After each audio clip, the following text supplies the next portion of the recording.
Nama mat bani yuali kenere bani bana right ke kwihu kene he ke wu kene e nama shwale we nena nama shwale we gore je bi to no mite kariet ko ta bana riet bana ke gwich ken yamen gore lungono gore je no riet ti mi cha kamat bana yuali ti kire bane la u kene he banang we u kene e banang we you know gore je bi le no ko bi na bukul te choblu aten ko anta mi ko nan ko na me u kene he kede ko le no hu ke he ndangro banang we nena banang we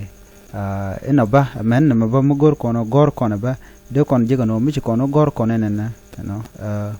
u kene e ne daw de kon jigo no nange we titine mi shika ngach ndende da jilwa kalong nyod nyido dana bu kon bandit bana ka kwen kaja so chana men wo ba men yam bana gu che u kane ha okay shet ka luk kwer duel der shwara na mena ngwer roch kwechaja ruel de yenen mi shone na janna me luk dong ran le de mi shore lo de re jogo na mo jega luk chale luk kwer na men kwer e de gwam mi tel jwa ke gwam mi dong shi piu gol ko ta karwada ba chole kwer ala gwam mi ci piu mala chungten kwer duel yen gwada dana toy natin dak hu ke hekela de nen ko rai kon ka ku u kene ha mi ngaji no na me duel gwar jene na no cha wi de tom ban yo jektama na me der mi ci mi jek shelat na me shwer rami mo mi ci dor cha kwal ngwer e jat me la te ke loch la ja cham ka ngwer te ke kwi ngwer jat gwar jene no di nen ke he ni dangro chi ekel he ngwer mi ekel de lele ngwer yete mo woje kel gwadma da ngwer ko gor kon bani ngaje gwa chale ngwer mordia na me roja gwada dan dong tarante bodka lo boda na kia kwer ko la ta dana chana cha garwa keje ba chole roch don da la roch mi jak da la roch mi gwa no ko ta ta dan dong roch na keje chale roch jan gwara no mo na me kwecheje mi kuji duor chedo dong cha jogo le nam ko bilar na mo kana menen ke kana monon de kwecheje mordian gwasa me ruel gwada dana ci piu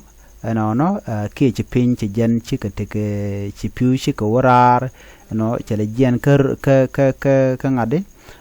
ka mai and then ba wo ka mishal ke ruel and then ba ko ka ruel gwada dana ci piu ci ka barar kaja wana kamando dian na me bana right ke hu kene e ken de ga nang we chana right tinen chal ke we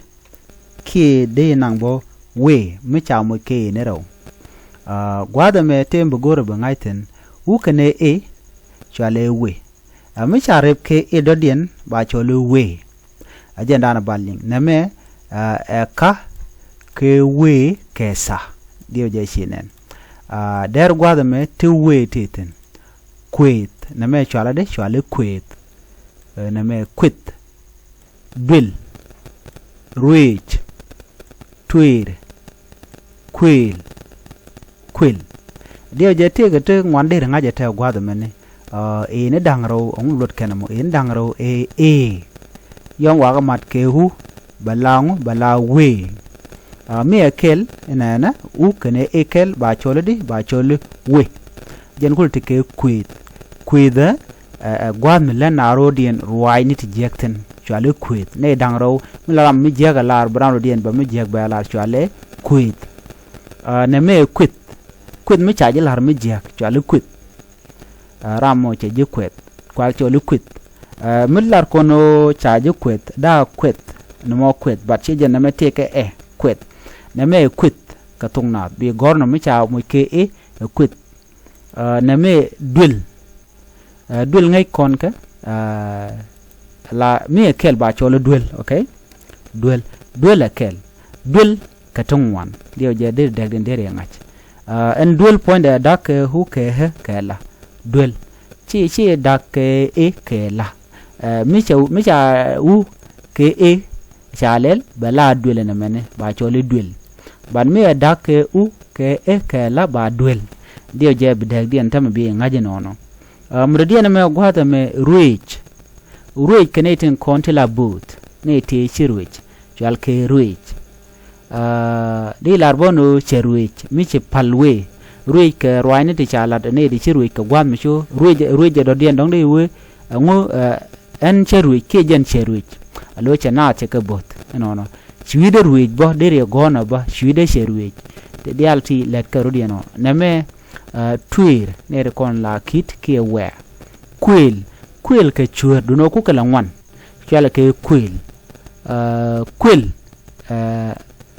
kana duka dor chala kwel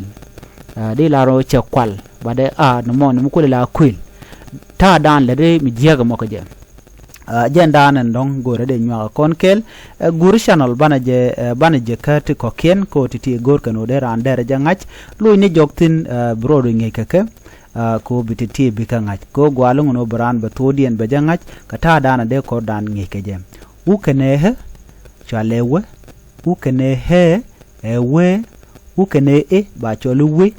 u kene e ba choluwe bir reality bi gorno bikanang ka jogdien no mishiro ngeke ka dara gwalung de kene lwak jan do badan awna nyam ka je ku channel ku je support ka ku subscribe